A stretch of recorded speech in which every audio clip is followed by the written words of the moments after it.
우리가 창세기를 함께 계속 나누고 있는데, 이 창세기를 보면은 여러분 하나님의 나라가 어떻게 이제 시작이 됐는지, 또 하나님께서 우리 인간을 만드시고 그 이후에 어떻게 인간이 타락했는지, 그리고 이제 인간이 또 회복되어 가는 그런 모습들, 그뿐만 아니라 하나님께서 어쨌든 이 인간의 역사도 하나님께서 주관해 가신다는 사실을 우리가 확실하게 깨닫고 알 수가 있습니다.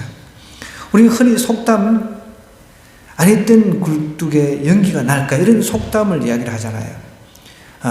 굴뚝에, 지금 굴뚝 하면은 우리 젊은 청소년들은 이해를 못하죠. 불을 떼본 적이 없으니까, 군불을 떼본 적이 없으니까. 저희는 어렸을 때 시골에서 자랐기 때문에 군불을 뗐어요. 군불에 불을 떼가지고 밥을 했어요. 지금은 전기밥솥, 전기를 꼽으면 다 밥이 되는 시절이니까 상상을 못하겠죠. 저는 그 시대를 살아봤기 때문에, 시골에 또 살아봤기 때문에 군불을 떼고 집집마다 이 연기가 막 올라오는 그런 것들을 이제 경험을 했잖아요. 그래서 그런 속담인데, 지금 이 속담이 별로 의미가 없는 것 같아요. 그죠? 군불을 뗄 일이 없으니까.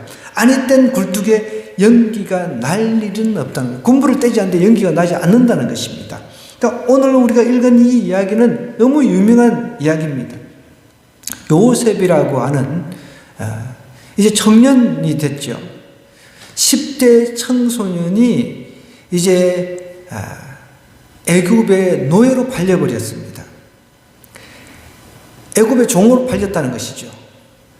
야곱이라고 하는 이제 이스라엘의 족장, 하나님께 택하신 이 족장에게는 12명의 아들이 있었단 말이에요. 그 아들 중에 한 사람인 요셉이 형들의 시기 질투를 받아가지고 애굽, 특별히 이제 이집트라고 하는 나라의 종으로 팔아넘겨버렸습니다. 그 이유가 이제 중요하죠. 하나님은 요셉을 이집트로 팔아넘기게끔 하나님께서 역사하신 게 아닙니다. 인간이 그렇게 한 거예요. 그런데 하나님은 인간의 그 역사를 선한 역사로 바꿔 가신다는 거죠. 나쁜 것도 하나님께서 다 하셨다, 이렇게 우리가 이야기를 하면 안 된다는 거예요. 우리 인간은 역사를 망칩니다. 우리 인간은 죄성 때문에 역사를 망쳐요. 그런데 하나님은 그 역사를 선한 역사로 바꿔 가신다는 거죠. 저는 오늘 이 성경을 쭉 읽으면서 하나님께서 하신 놀라운 역사, 하나님이 주인공이라는 거예요. 요셉이 주인공도 아닙니다. 여러분, 그걸 아셔야 돼요. 하나님이 주인공 되신다는 것입니다. 그런데 하나님께서 주인공이 되셔가지고 인간의 역사를 이루어 가시는데, 그 역사 속에서 하나님께서 우리를 이제 들어 쓰신다는 거예요. 사람들을 조연출로 쓰신다는 것이죠. 그걸 오늘 우리가 좀 이해를 하고 들어갔으면 좋겠습니다. 요셉이 이제 이집트에 노예로 팔려가지고, 어떻게 보면은 참 노예 생활이 고달프잖아요. 그런데 하나님께서 함께 하시니까 요셉이 노예 중에서도 아주 뛰어난 노예가 된 거예요. 그래서 중요한 것은 여러분, 하나님이 함께 해야 되는 거예요. 감옥에를 가도 하나님께서 함께 하시니까 모든 것이 형통하고, 이게 잘 되는 게 잘 풀린다는 거죠. 형통이라고 하는 것은 잘 풀린다는 뜻입니다. 우리가 성공이라고 하는 것도, 사업이라고 하는 것도 잘 안 풀릴 때가 있잖아요. 그죠? 그런데 사업이 술술 잘 풀려요. 그래가지고 돈도 잘 벌려지고, 이게 형통이라고 하잖아요. 이 요셉이라고 하는 이제 청년입니다. 청년. 애굽에 노예로 팔려와가지고 보디발이라고 하는 경호실장, 오늘날로 치면 경호실장 집에서 이제 일을 하게 되는데, 일을 너무 잘하는 거예요. 10대 청소년, 똑똑하고, 뭔가 일을 시켜보면 일을 좀 잘하는 사람들이 있잖아요. 그죠? 일을 시켜놔도 일을 못하는 사람이 있습니다. 저 농사가 체질이 안 맞아요. 이 등 하나 다른 것도 최근에 제가 끙끙거려도 겨우 달았는데, 우리 노집사님 그런 거 잘해요. 농사 짓는 것도 저보다 잘하고, 저는 농사를 지으라고 해도 못하고, 저한테는 체질이 안 맞아요, 진짜. 노가다, 막노동이라고 하는 것도 저도 다 해봤는데, 그거 체질이 안 맞더라고요. 그러니까 어떤 사람은 그게 또 체질이 맞는 사람이 있어요. 그런데, 이 체질을 떠나가지고 요셉은 노예 생활도 그렇게 잘한 거예요. 나 같으면 노예 생활을 못했을 것 같은데, 요셉은 노예 생활을 하는데도 착착착착 일을 잘하니까 농사 시키면 이것 시키면 이것도 잘하고 또 저것 시키면 저것도 잘하고, 그러니까 결국은 주인 눈에 딱 들어온 거예요. 야, 얘는 이건 진짜 틀리다. 이건 노예로 있기는, 얘는 노예로 있기는 너무 아깝다 생각을 한 거예요. 그래가지고 결국은 보디발이라고 하는 이 경호실장, 오늘날로 치면 경호실장이, 야, 너는 그냥 모든 일을 갖다가 네가 알아서 해. 정권을 준 거예요, 정권을. 집안 일에 정권을 주었습니다. 대신 딱 자기가 그 아내 말고는 손대지 마라. 아내 말고는 손대지 말고 아내 외에는 모든 사람들이 네 명령에 따를 수 있도록 정권을 줬단 말이에요. 그런데 이제 여기서 문제가 생긴 거예요. 그 보디발의 아내가 요셉을 유혹한 이야기입니다. 보십시오. 7절부터 보면 그 후에 그의 주인의 아내가 이미 잘 나갈 때입니다. 이미 이제 형통하고 성공, 노예로서 여러분, 한 가정, 경호실장 집에 그래도 한 그 가정에 총무, 그러니까 모든 일을 도맡아 하는 그런 일을 한다 하는 것은 이건 엄청난 거거든요. 여러분, 시기라든지 질투 이런 것들이 다른 노예들한테 있었을까요? 없었을까요? 충분히 있었을 겁니다. 그런 가운데 최고의 자리에 올라갔다는 것이죠. 다른 노예들도 부릴 수 있는, 자기도 노예지만, 신분은 노예지만 노예가 아닌 거죠. 어떻게 보면. 그런 위치에 있었는데, 딱 이때 나이가 30은 안 됐습니다. 30에 종교가 됐기 때문에 한 27세 정도로 보고 있습니다. 왜냐하면 또 감옥에 들어가가지고 몇 년을 보냈잖아요. 그 20대 중후반의 나이인 요셉이 뭐 잘생기고 일도 잘해, 모든 게 칙칙칙칙칙 이래 하니까 요 보디발이라고 하는 아내가 유혹을 한 겁니다. 그의 주인의 아내가 요셉에게 눈짓을 먼저 합니다. 여자들이 요염한 자태로 눈짓으로 막 이렇게 유혹을 한 거예요. 그러면서 동침하기를 정했다라고 이야기를 합니다. 요셉이 어떻게 했다고요? 거절했다는 거예요. 어떻게 보면 지금으로 치면 성추행이잖아요. 그죠? 이것도. 근데 보통 우리가 이제 요즘에 이 굉장히 성추행이지 이런 것들은 굉장히 엄격하게 다룹니다. 근데 요셉이 거절하며 자기 주인의 아내에게 이르되 어떻게 이야기하냐? 내 주인이 집안의 모든 소유를 간섭하지 아니하고 다 내 손에 위탁하였으니 이 집에는 나보다 큰 이가 없다 라고 이야기를 합니다. 주인이 아무것도 내게 금하지 아니하였어도 금한 것은 누구라고요? 아내밖에 없다, 당신밖에 없다라고 이야기를 하는 거예요. 여러분, 보통 남자 같았으면 어떻게 했을까요? 야, 내가 진짜 이거, 주인의 아내가 나한테 이렇게 눈짓하고 뭐 같이 자자고 이야기하는데, 야, 내가 이거 뭐 진짜 아내까지 이렇게 접수를 하면 내가 뭐 완전히 막 엄청난 권력을 나중에 질 수 있겠다. 뭐 나름대로 막 온갖 생각 다 하지 않겠습니까? 그리고 또 뭐 그 아내가 요구하는 대로 이렇게 해주면은 또 자기의 그 집안이 또 자기의 일이 더 수월해질 수 있다는 생각을 할 수 있잖아요. 일반적으로. 더 호화로운 삶을 살 수 있다라고 생각했을 수도 있을 겁니다. 그런데 요셉은 절대로 그 유혹에 넘어가지 않았습니다. 보통 사람들은 유혹에 넘어가고도 남았죠. 이 요셉이 유혹에 넘어가지 않은 유일한 이유가 무엇입니까? 9절에 보면 그게 나와 있습니다. 자, 9절 하반절을 다시 한번 보겠습니다. 금한 것은 당신뿐이 당신은 그의 아내입니다. 그런즉 내가 어찌 이 큰 악을 행하여 하나님께 죄를 지을. 요셉이 이 유혹에 넘어가지 않은 이유는 하나님을 두려워했기 때문에 그렇습니다. 우리가 살아가면서 억울한 일을 당할 때 있잖아요. 억울한 일. 하나님은 그 억울한 일 중심에 항상 계시고 우리를 지켜보고 계신다는 거예요. 요셉이 이 유혹에 빠지지 않았다는 것은 하나님을 두려워했다는 것입니다. 제일 중요한 거예요. 제일 중요한 거예요. 여인이 날마다, 그것도 날마다 요셉에게 청하였다 그랬습니다. 야, 이 여자도 대단해. 참, 저도 이 성경을 읽어보면서 요즘에도 이런 여자들이 있잖아요. 보면 요즘에도 남자들도 있고 지금 꼭 그 남자 여자 다 통하는 거죠. 여인이 날마다 요셉에게 청하였다는 거죠. 요셉이 어떻게 해요? 듣지 아니하여 동참하지 아니할 뿐 들어 함께 있지도 아니했다는 거예요. 함께 있다가는 이 유혹에 자기도 넘어갈 수도 있다라는 생각도 했을 수도 있었을 것입니다.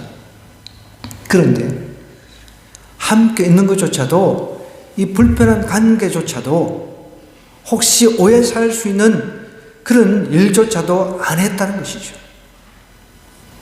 참 이런 가운데 억울한 일을 당합니다. 그럴 때 이제 요셉이 그 일을 하러 그 집에 들어갔더니 이제 이 사단이 나는 거예요. 그 집 사람들은 하나도 하필이면 거기 없었습니다. 12절에 그 여인이, 그 보디아발의 아내죠. 옷을 잡고, 이제 이거는 진짜 강제로 주행하는 거죠. 완전히. 그야말로 강간을 하려고 하는 거나 마찬가지입니다. 그 여인이 그의 옷을 잡고 이르되 나와 동침하자. 그러니까 보통 남자 같으면 동침하자 그런 이야기 하기 전에 그냥 알아서 할 그런 남자들 많잖아요. 저는 그래서 제 롤 모델입니다. 이 요셉이라고 하는 사람이. 그저께도 제가 창세기 요셉 이야기를 읽는데 막 다 울었어요. 요셉 이야기를 읽는데 막 그냥 눈물이 나오는 거예요. 계속 성경을 막 통독하면서 읽는데 막 눈물이 나오는 거예요. 정말 대단하다, 이 사람은. 그 여인이 그의 옷을 잡고 이르되 나와 동침하자. 그러나 요셉이 자기의 옷을 그 여인의 손에 버려두고 밖으로 나가매. 그래서 저도 이 요셉을 기본적으로 제가 좀 본받으려고 어딜 가면은 진짜 여자들 단둘이 있으려고 안 해요. 여러분 아시다시피 항상 집사람을 데리고 다니고. 우리에게 이게 중요한 겁니다. 요셉은 그렇게 순결을 지켰는데도 불구하고 지금 모함에 빠집니다. 하나님은 그런 것을 다 지켜보고 계신다는 거예요. 어떻게 보면 하나님께서 허용하시는 거죠.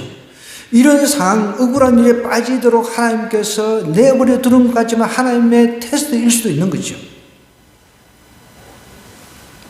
그럼 우리가 억울한 일을 당할 때, 하나님께서 나를 테스트한다라고 생각하면 그 억울한 당하는 상황을 달리 보게 됩니다. 그죠? 우리가 살아가면서 억울한 일, 꼭 이런 남녀 간의 문제 말고 직장에서 또 학교에서 억울한 일을 당할 때가 있잖아요. 가정에서. 그죠? 다양하게 이웃 간의 관계에서, 사람 속에서, 사람들 관계 속에서 억울한 일을 당할 때가 있습니다. 꼭 이런 문제 말고도요. 보십시오. 요셉이 어떻게 행동을 했는지. 요셉이 자기의 옷을 그 여인의 손에 버려두고 옷을 잡고 이르되 함께 동참하자 이렇게 치니까 옷을 벗긴 것 같아. 그러니까 이제 막 옷을 이렇게 하니까 옷까지 그냥 다 버려두고 도망을 갔다는 거죠. 참 너무 대단해요. 여러분 생각나는 사람이 있잖아요. 다윗 같은 사람은 왕인데도 부인이 몇 명이나 있었어요. 그죠? 부인이 몇 명이나 있는데도 그냥 목욕하는 여자 보고 그냥 차라리 그러면 자기 첫째 부인, 둘째 부인 돌아가면서 부르든지. 그래서 자기의 그 성욕을 채우면 되잖아요. 남의 아내를 갖다가 남의 아내인 것을 확인했음에도 불구하고 일을 저질렀어요. 그러니까 그 다윗이 어떤 사람은 그 가장 예수님 닮았다는, 제가 볼 때는 동의를 할 수가 없습니다. 다윗이 예수님을 닮았다고 하는 그런 이야기를 하는 사람들을 보면 저는 이해를 못 하겠어요. 다윗이 어떻게 예수님을 닮아요? 말도 안 되는 소리죠. 성경에 진짜 저는 그 고민을 해봅니다. 성경에 진짜 예수님처럼 예수님을 닮은 모습들을 이렇게 볼 수 있는 흠이 없는 그런 모습들을 우리가 그런 사람을 한 사람 꼽으라고 하면 저는 다니엘입니다. 다니엘. 요셉도 흠이 좀 있는 사람이니까. 이제 뒷부분은 그렇지만은 어릴 때 모습 보면은 고자질하고 막 그렇잖아요. 그런데 다니엘은 그렇지 않았다는 거예요. 저는 정말 이 성경 속에서 인물 중에서 예수님을 꼭 닮은 사람 한 사람 뽑으라고 해보면 전 다니엘을 뽑고 싶은 거예요. 다윗은 여러분 아닙니다. 물론 우리가 그 다윗이 고난받을 때부터 시작해서 이제 왕이 되기 전까지 또 왕이 돼서 이제 범죄하기 전까지의 모습은 뭐 그렇게 뭐 우리가 닮았다라고 할 수 있지만 다윗의 그 후반전의 인생 모습은 우리아 때문에 우리아 안에 취해가지고 바세바 취해가지고 완전히 그냥 뭐 내리막길로 갔잖아요. 사실은 물론 이제 나중에 통회하고 자복한 그런 모습들은 있지만은 그 여인이 요셉의 이제 옷을 붙잡고 같이 동침하자고 간절하게 요청했을 때 요셉은 그 옷조차 버려두고 밖으로 나갔다고 했어요. 얼마나 순수하고 순결합니까? 지금 30 전에 성욕이 아주 왕성할 때 그 청년의 때입니다. 그런데 이제 도저히 안 되겠다 싶으니까 이 여자가 완전히 요셉을 갖다가 몰아세워가지고 자기를 강간하려고 한 청년으로 매도를 해버리는 거예요. 참 아주 이 여자가 나빠. 아니 이 보디발 여자가 너무 나빠요. 나는 정말 총리가 그 요셉 입장에서 내가 총리가 됐더라면 이 여자 데려와서 당장 하옥시켜라 뭐 이렇게 했을 텐데 그런 성경 구절이 또 없으니까. 그 여인이 요셉이 그의 옷을 자기 손에 부려두고 도망하여 나감을 딱 보고 이제 요셉을 짝사랑하고 흠모했던 이 마음이 정으로 바뀌어버린 거예요. 여자가 무서워요. 그래서 여자가 막 하늘 품으면 온여울에 서리가 내린다는 이 말이 있는 것 그게 진짜 같아요. 이 여자가 독해. 모든 여자가 다 우리 예수 믿는 여자는 제외하고 보십시오.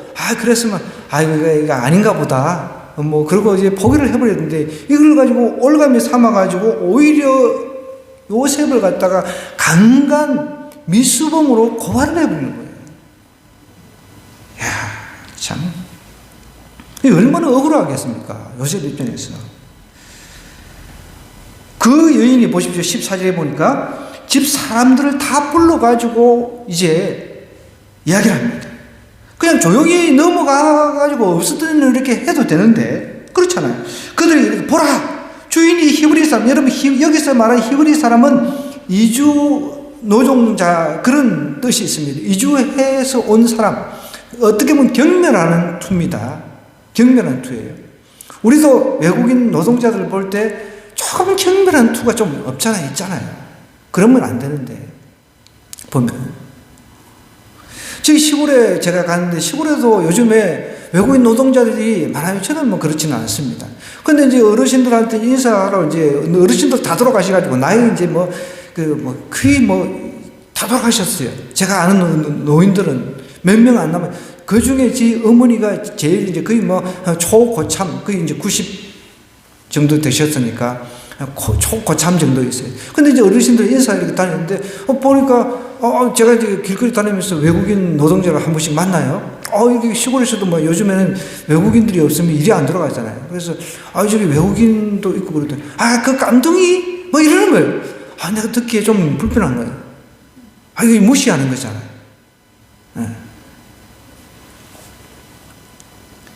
히브리 사람, 이주 노동자 이런 뜻이 있습니다. 건너온 사람. 히브리 사람을 우리에게 데려다가 우리를 희롱하게 하는도다. 그가 나와 동침하고자 내게로 들어오므로 자기가 해놔놓고 자기가 뒤집어 씌우고 있는 거예요. 들어오면 내가 크게 소리 질렀더니 그가 나의 소리 질러 부름을 듣고 그의 옷을 내게 버려두고 도망하여 나갔느니라 하고 그의 옷을 곁에 두고 자기 주인이 집으로 돌아오기를 기다려 이 말로 그에게 말하여 이르되 당신이 우리에게 데려온 히브리 종이 나를 희롱하려고 내게로 들어왔으므로 이렇게 이야기를 하고 있습니다.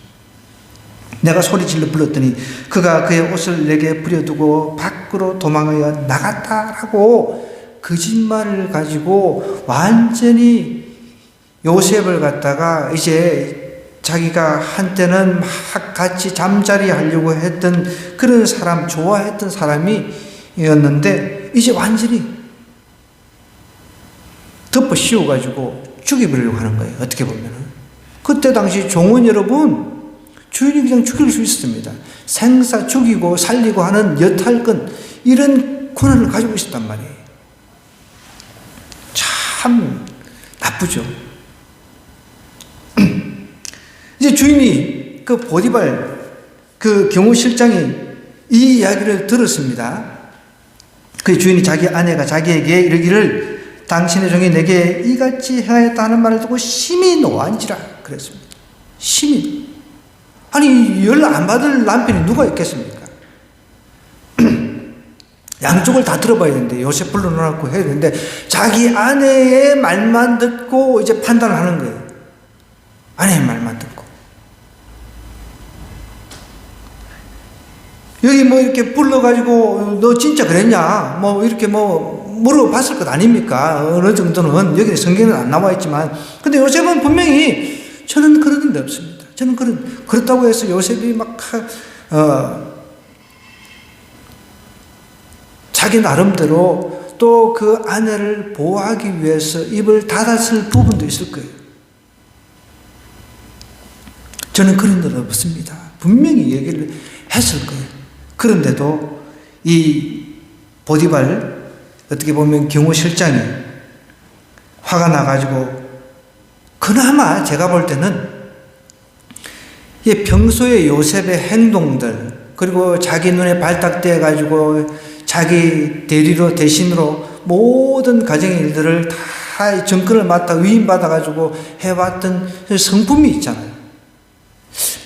아닌 것 같은데. 그리고 또 자기 아내의 행실이 좀 있잖아요. 평소에 끼가 많다거나 그런 것들이 보이잖아요. 그죠? 그런 것들이 이제 있으니까 아마 죽이지는 않고 그렇게 바로 죽일 수 있는데 감옥으로 집어넣은 거예요. 물론 그 이면에는 요셉을 죽일 수도 없죠. 하나님께서 계시니까.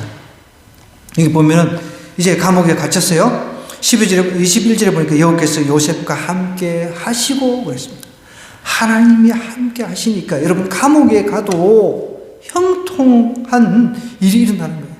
감옥에 가도 간수장에게 은혜를 하나님께서 받게 하시니까 감옥에서도 간수장은 그 감옥의 최고잖아요. 최고 1인자잖아요.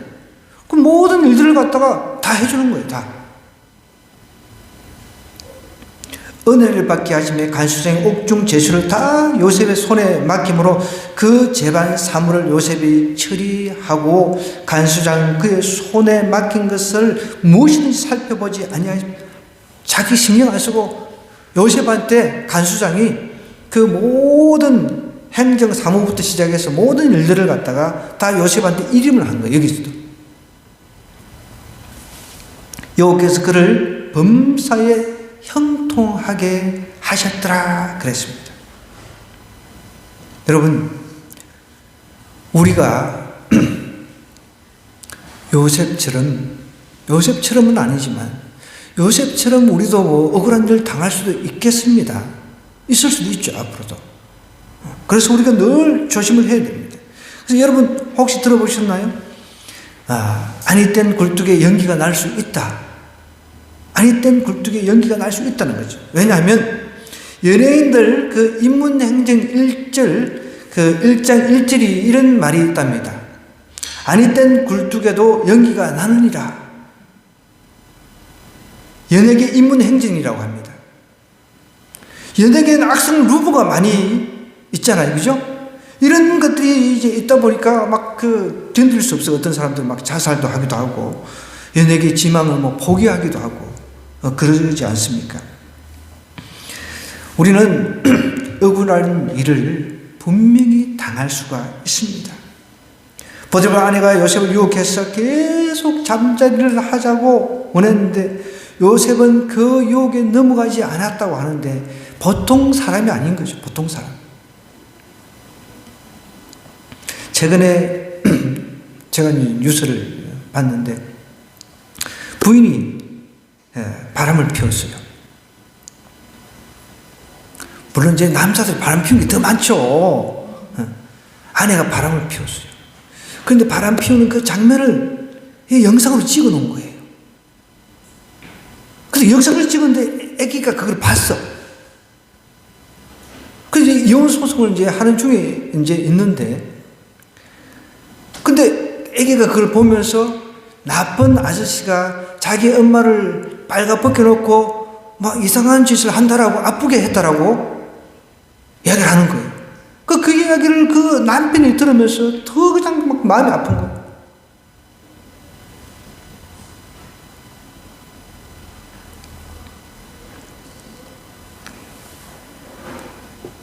보디발 아내가 요셉을 유혹을 했을 때 요셉은 옷까지 내버려 두고 도망 나왔다 그랬습니다. 그 일 때문에 결국은 몰려가지고 감옥까지 갔는데 이게 얼마나 여러분 억울합니까? 여러분 우리도 이렇게 억울한 일을 당할 때가 있다는 거예요. 우리가 알아야 될 것은 억울한 일을 이렇게 당할 때 첫 번째 어떤 상황에도 하나님께서 함께 하신다는 거예요. 이거 잊지 말아야 된다는 거예요. 요셉이 범죄하지 않은 이유가 하나님을 두려워했다는 거예요. 많은 경우 어려움이 찾아오면 하나님이 계시면 어떻게 나에게 이런 일이 생기지? 이렇게 이야기하실 수가 있잖아요. 그죠? 저도 대학원 다닐 때 제가 유치원 아이들을 영어를 가르쳤어요. 그래서 이제 그때 영어를 가르치면서 애들이 뭘 알아요? 이제 몇 살짜리, 4, 5살쯤인데 뭘 가르쳐? 같이 놀아요. 영어 하나 틀어놓고 이제 가르쳐주고 그렇게 막 했는데 제가 그때 요셉 영화를 틀어서 같이 봤어요. 애들하고. 근데 요셉 영화를 보는데 저도 막 엄청 울었어요. 왜 울었냐면 요셉이 감옥에 들어가가지고 하나님 어떻게 하면 어찌하면 저에게 이럴 수 있습니까? 막 이러는 거예요. 굉장히 인간적이잖아요. 성경에는 그런 게 안 나왔는데 영화에는 진짜 가능성 있을 정도로 하나님 어떻게 나에게 이렇게 억울한 일을 당하게 하십니까? 막 하면서 막 그 벽을 치면서 막 통곡하는 내용이 나오는 거예요. 그래서 저도 그거 보면서 막 애들이 혹시 볼까봐 몰래 막 울었는데, 믿는 사람은요 어떤 어려움 속에서도 반드시 하나님이 함께 하신다는 이 의식이 있어야 된다는 거예요. 감옥이라고 하는 극한 상황 속에서도 하나님께서 함께 하신다는 것을 요셉은 철저히 믿었습니다. 억울한 일을 당해가지고 감옥에 갔지만 하나님은 감옥 속에서도 요셉과 함께 하셨다 그랬습니다. 요셉에게 사랑을 대해주셨다는 거예요. 간수장에게 은혜를 받게 하셨다는 것입니다. 그렇다고 여러분 무조건 내가 잘못했는데 하나님께서 하신다고 일방적으로 생각하는 것은 굉장히 위험합니다. 하나님께서 함께 하신 이유가 있다는 거예요. 여러분 야고보서 4장 8절은 뭐라고 이야기합니까? 하나님을 가까이 하라 그리하면 너희를 가까이 하시리라 그랬습니다. 우리가 하나님을 가까이 하면 하나님은 우리와 함께 하신다는 거예요. 요셉은 노예로 팔려오면서부터 하나님과 가까이 했습니다. 물론 그전에는 아버지의 그 어떤 그 보호 속에 있었기 때문에 그런 것들이 이제 어떻게 보면 하나님과 함께 한다는 그 의식이 약했을 수 있습니다. 근데 이방 나라에 팔려와가지고 언어도 다르고 그 가운데서 아버지의 하나님, 그 이스라엘의 하나님, 할아버지의 하나님, 이삭의 하나님, 그 다음에 또 정적으로 아브라함의 하나님, 그 하나님을 철저하게 의식하면서 하나님을 의지를 했을 겁니다. 그러니까 억울한 일을 당했을 때 자기가 범죄하지 않았다는 것입니다. 그렇게 하나님을 가까이 하니까 하나님은 억울한 일 당해가 감옥에 가는 그런 상황인데도 불구하고 하나님께서 함께 하셨다는 거예요. 그럼 우리가 일하면서 사업하면서도 억울한 일을 당할 때 있습니다. 그럴 때도 여러분, 내가 하나님을 가까이 하고 하나님 앞에 그 문제를 놓고 내가 억울한 일을 당하면 그 문제를 하나님 앞에 가져가면 하나님께서 아시고 하나님께서 형통하게 문제를 풀어주신다는 거예요. 주님 나와 함께 하기 위해서 먼저 내가 하나님을 가까이 해야 되는 게 먼저라는 거예요. 아, 내가 억울한 일을 당한다. 하나님께서 알아서 이 억울한 일을 갖다가 선으로 바꿔주실 거야. 그런 생각하기 이전에 내가 평소에 항상 하나님을 가까이 하는 훈련이 되어 있어야 된다는 거예요. 그렇게 훈련이 되어 있는 사람은 아, 하나님께서 분명히 이 억울한 상황을 갖다가 하나님께서 제대로 잡아주실 것이다. 그런 확신이 들죠. 평소에는 하나님과 가까이 하지 않다가 아, 억울한 일 당하면 하나님께서 이 상황을 갖다가 분명히 바꿔주실 거예요. 그렇게 확신하는 것은 잘못된 거죠. 중요한 것은 우리가 억울한 일을 당했다는 것이 아닙니다. 어려움을 당한 상황 속에서 여전히 내가 하나님을 가까이 할 수 있는가, 이 문제라는 거죠. 어려움 당한 상황 속에서 여전히 내가 하나님을 가까이 하고 있는가. 어떤 사람은 조금만 어려움 당하면은 교회를 막 떠나버리잖아요. 암 걸렸다고 교회를 떠나버리는 사람, 이런 사람도 있습니다. 디모데후서 4장 16절에서 17절은 이렇게 이야기합니다. 내가 처음 변명할 때에 나와 함께 한 자가 하나도 없고 다 나를 버렸으나 그들에게 흠을 돌리지 않기를 원하노라. 주께서 내 곁에 서서 나에게 힘을 주심을 나로 말미암아 선포된 말씀이 온전히 전파되어 모든 이방인이 듣게 하려 하심이니 내가 사자의 입에서 건짐을 받았느니라. 사도 바울도 하나님을 열심히 했음에도 불구하고 주변의 사람들이 자기를 다 버렸다고 그랬습니다. 얼마나 억울합니까? 버리는 것도 버리는 거지만 여러분, 그들이 모함을 했습니다. 모함을. 억울한 일을 만나거나 힘든 일을 만나는 것이 피할 수 없는 현실이에요. 하지만 그 속에서 주님 앞에 내가 가까이 나올 수 있는가? 하나님은 그런 것을 우리에게 테스트하기를 원하신다는 거예요. 요셉은 거기에 합격을 한 거예요. 주님이 나와 함께 하신 것을 경험을 통해서 내가 확실하게 경험을 해야 돼. 그러면 다음번에 억울한 일을 당하더라도 하나님은 이 억울한 일 속에서 나를 분명히 또 테스트하시는 부분이 있을 것이다. 이 부분 하나님께서 반드시 선으로 이끌어 가실 것이다. 이런 것을 내가 이제 믿고 하나님을 신뢰하면서 더더욱 하나님과의 관계가 더 좋아지는 거죠. 믿는 사람이 당하는 모든 어려움은요, 따지고 보면 하나님의 섭리 안에 있습니다. 섭리 안에 있다는 거죠. 하나님의 계획 안에 있다는 거예요. 믿는 사람이. 그럼 내가 어떤 억울한 일을 만들었어요. 내가 어떤 문제를 만들었어요. 그러고 나서 이 모든 것 다 하나님의 섭리 안에 있다. 이거는 잘못된 것이죠. 하나님께서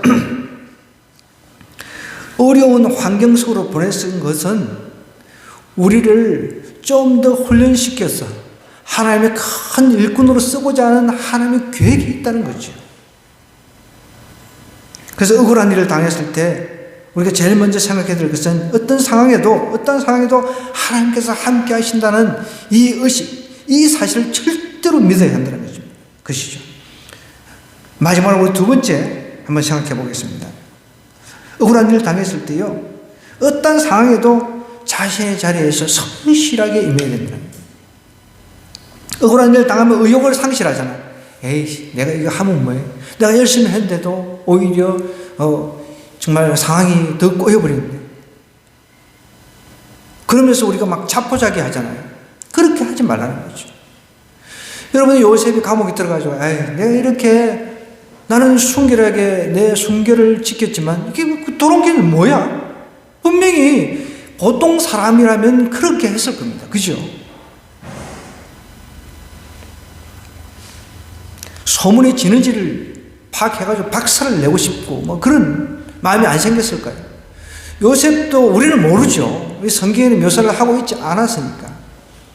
내가 나중에 밖에 나가면은 이 보디발 안에 만나가지고 진짜 막 갈기갈기 찢어버리고 싶어. 이런 마음도 생겼을 수도 있어요. 그게 그죠? 내가 나중에 한 자리 하면은 진짜 이 보디발도 내 이야기도 끝까지 안 들어주고 오해해가지고 나를 감옥에 집어넣어가지고 고생시키고 내가 가만히 안 둘 거야. 이런 생각도 했을 수도 있었겠죠. 그런 생각이 들어왔을 때 하나님 안에서 하나님께서 나를 여기로 이렇게 코너로 몰아가신 이유가 있을 것이 하나님의 섭리를 깨닫고 나중에 이제 고백을 했기 때문에 우리는 그런 상상 그런 어떤 생각은 안 했을 거라고 생각하는데 충분히 그런 상상도 했을 수 있다는 거예요. 억울하니까. 우리 일반적으로 그렇잖아요. 일반적인 사람이라면 내가 감옥에 나가보자. 보통 그러잖아요. 어떤 사람이 최근에도 여러분 아시다시피 부산에 어떤 여자를 성폭행하려고 해가지고 이제 감옥까지 가가지고 편지를 써가지고 나가면 다시 보복한다 뭐 이런 아주 나쁜 놈들이 있단 말이에요. 자기가 잘못해가지고 그 여자를 막 성폭행하려고 시도해가지고 감옥에 갔으면 회개하고 반성하고 정말 죄송합니다 이래야 되는데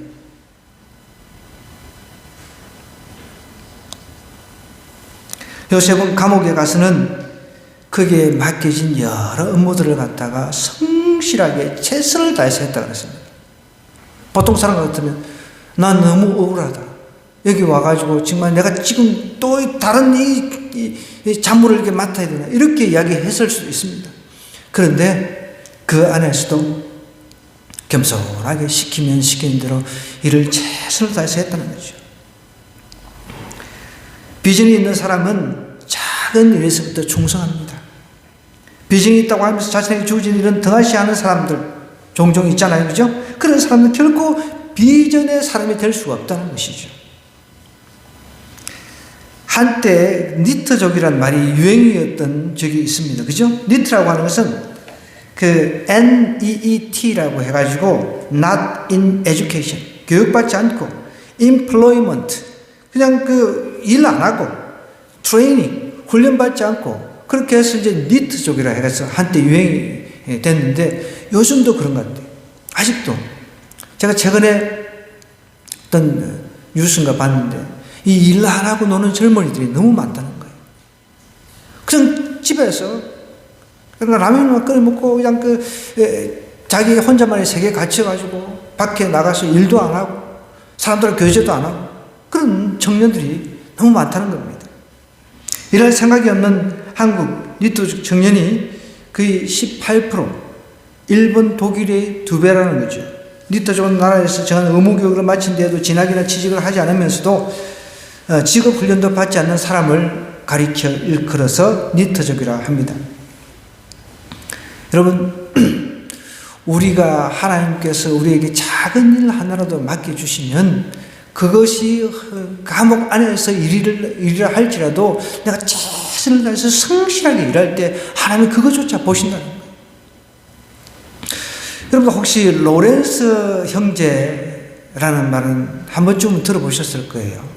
기독교 영성의 큰 별이라고 흔히 이야기를 하는데 이분 이야기를 좀 하자면 이분이 이제 파리 근교의 수도에서 부엌일을 하는 사람이었습니다. 저도 이분의 책을 읽어보고 많은 감동을 받았는데 1611년도에 프랑스 령에 속해 있는 로렌네의 가난한 집에서 이분이 태어났어요. 1611년도 전쟁에 참여했다가 심각한 불구가 되었고 직장에서는 매사에 스트로크 실수를 연발했습니다. 1666년에 55세의 나이로 이제 부족한 자신에게 훈련이라도 시키는 듯 수도원행을 택했고 거기서 그는 주방일을 맡았어요. 거기서 밖으로 드러나지 않으면서 이런 고del대로 고된 일상이었습니다. 저도 주방 일을 해봤거든요. 중학교 졸업하자마자 중국집 들어가가지고 주방 일을 하면서 주방장이 한날은 그 짜장면, 뜨거운 그 짜장면 그릇을 저한테 엎어버렸어요. 제대로 일을 안 한다고. 제가 그래가지고 복수혈전, 체육관에 나중에 다니기 시작했어요. 열받아 내가 복수하려고. 무술을 배워가지고 복수하려고. 그때 중학교 졸업하고 났으니까 뭐 17살인가요? 그때 이제 내 나가서 복수해야지. 네. 저는 그런 마음이 있었다니까요. 아니, 짜장면, 뜨거운 짜장면 그걸 갖다가, 그거를 저 얼굴에 그냥 갖다가 그냥 그대로 그냥 던져버리는 거예요. 아, 진짜? 제가 어떤 힘이 없어가지고, 거기는 이제 한참 형이잖아요. 그러니까 내가 싸워도 내가 질 수 있으니까. 그래서 제가 진짜 이를 악물고 운동을 했어요. 이 로렌서 형제는 정말 고될 대로 고된 주방일을 시작을 했습니다. 그는 자신의 분주하고 힘든 업무 속에서 내적 평강을 맛보기 시작한 거예요. 하나님의 임재를 통한 깊은 교제의 기쁨을 누리기 시작했습니다. 카르멜 수도에서 25년의 활동 끝에 80세 이분이 이제 천국을 갔는데 그를 만난 사람은 누구나 다 변했대요. 이 로렌스 형제가. 주방 일을 하면서도 그것을 하나님의 일이라고 생각하면서 그렇게 했다는 거예요. 저는 집에서 설거지를 하는데 가끔씩 집사람한테 막 혼이 나거든요. 뭐 똑바로 안 한다고. 참, 저는 막 빨리빨리 해놨고 막 제가 막 할 게 많으니까. 그런데, 이분은 그렇지가 않아요. 하나님 주신 일이라고 생각하고, 저는 그런 의식은 없이 그냥 빨리 대충 빨리 이렇게 할 생각만 하거든요. 그래가지고, 최근에 저희 처제가 그 식기세척기를 하나 준 게 있어요. 그거 가지고 냅다 돌려버렸어요. 뭐 시간도 없으니까 집어넣고 몇 개 들어가지도 않아요. 조그만 건데 막 냅다 돌리다 보니까 아이고 관리비가 폭탄을 맞아버렸어요. 이게 이 식기세척기가 물을 계속 돌리고 이렇게 하더라고요. 보니까 한 2시간씩 막 돌아가니까 전기세, 물세가 막 폭탄을 맞아요. 그 다음부터 난리가 나가지고 안 되겠다. 내가 그냥 그래 알아서 해야 되겠다 해가지고 시간이 걸리더라도 이제 막 하거든요. 저는 솔직히 제가 이제 설거지 하면서 막 이게 막 하나님이 나에게 주신 것이다 막 즐거워 가지고 막 할렐루야 하면서 이러지는 않거든, 솔직히. 그렇게 하시는 분이 계세요? 우리 중에? 아무도 안 계시네. 다행이네. 로렌스 형제는 그러지 않았다는 것입니다. 여러분, 그를 만난 사람 누구나 다 변했습니다. 하나님의 임재를 느꼈다는 거예요. 그 사람을 보고. 그런 놀라운 것은 그의 일상적인 삶의 태도였습니다. 그가 식당에서 그릇을 닦고 있는 모습을 본 어떤 사람이 그의 일상에 이런 기록을 남겼대요. 로렌스 형제가 그릇을 닦고 있는 모습을 보면 마치 사제가 성찬식을 준비하는 엄숙함과 경건함을 느낀다는 거예요. 여러분, 그릇 닦으면서 성찬식 한다는 그 마음으로 그릇 닦고 계신 분들 계십니까? 도전 받으시기 바랍니다.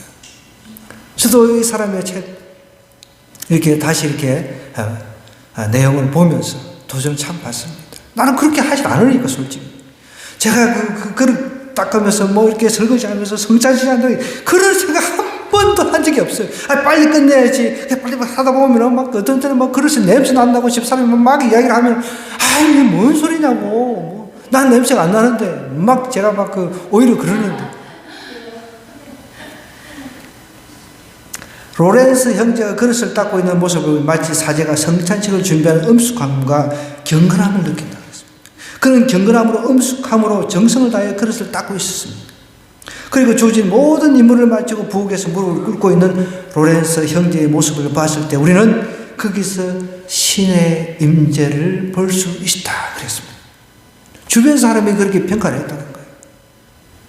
내가 어떤 일을 할 때 주변 사람이 저 사람은 진짜 내가 저 사람 일을 하는 거 보니까 하나님의 임재가 느껴져. 우리가 이 정도까지 가야 되는데. 저도 회개가 됩니다. 즉, 그릇 닦을 때 빨리 그냥 닦으려고 제가 한 번도 진짜, 이걸 성찬식 하는 개념으로 생각을 해본 적이 없거든요. 그리고 오죽 답답한, 야, 그 식기세척기 그거 좋네. 해가지고 다 집어 넣어가지고 그냥. 아니, 너무 많이 나온 거예요, 갈비가. 진짜 어마어마하게 나온 거예요. 그래서 저도 그걸 보더니 그냥 그거 보고 나서 눈이 뒤집혀가지고 도저히 안 되겠다 해가지고 지금 거의 안 씁니다, 제가. 여러분, 억울한 일을 당할 때 오늘 주어진 일에 최선다고 성실해야 돼요. 억울하다고 그 자리를 떠나면 안 됩니다. 작은 일, 나에게 맡겨준 작은 일도 하나님이 나에게 맡겼다라는 그런 의식이 필요한 거예요. 그러면 하나님께서 함께 하십니다. 하나님께서 작은 그 작은 일 하나도 이렇게 정말 하나님께서 맡긴 일이라고 생각하고 하면은 하나님께서 그걸 통해서 형통케 해주시는 다음 단계로 예수님은 억울한 일을 당했어도 변명하지 않으시잖아요. 그죠? 우리 예수님은 묵묵히 십자가의 길을 걸으셨습니다. 어떠한 상황에도 하나님께서 함께 하신다는 사실, 억울한 일을 당할 때 절대 잊지 마시기 바랍니다. 어려운 상황 속에서 자신의 자리에서 성실할 때 하나님은 우리의 삶을 형통하게 만들어 가실 것입니다. 이런 형통한 하나님의 손길을 이번 한 주간 느끼시기를 주님의 간절히 부탁드립니다.